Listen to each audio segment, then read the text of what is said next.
আজকের কথাগুলো হচ্ছে আমাদের বাংলাদেশের মাংস ব্যবসায়ীদের নিয়ে। যারা মাংস ব্যবসা করেন আমি তাদের কাছে বলতে চাই সোজা সাপটা কথা।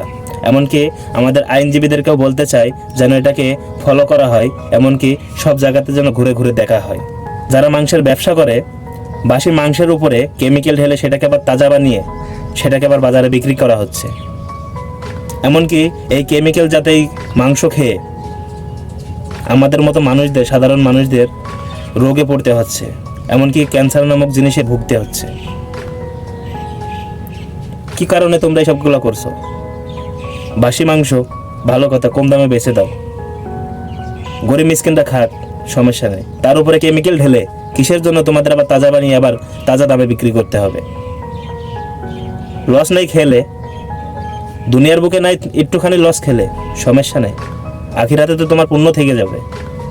তোমরা যে এগুলো করছো, যে কেমিক্যাল ঢেলে যে মাংসটা তাজা করে যে মানুষদের কাছে বিক্রি করছো, এটার কারণে যে কতগুলো প্রাণের যে ঝুঁকি আসছে তোমরা কি একবারও ভেবে দেখেছো?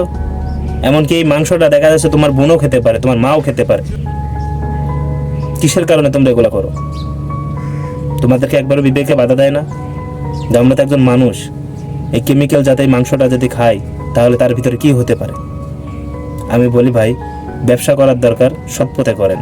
বাসি মাংস যদি মনে হয় যে বিক্রি হবে না, আপনি কম দামে বেচে দেন, গরিবদের কাছে বেচে দেন, গরিব দুঃখীদের কাছে বেচে দেন।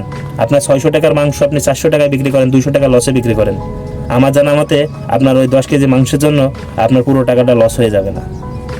আমি মনে করি হালাল পথে যদি ইনকাম করেন, হালাল যদি খান, আলহামদুলিল্লাহ, আল্লাহ তাআলা আপনার ফিরিয়ে দেবেন না, আল্লাহ তাআলা আপনার সফলতা এনে দেবেন।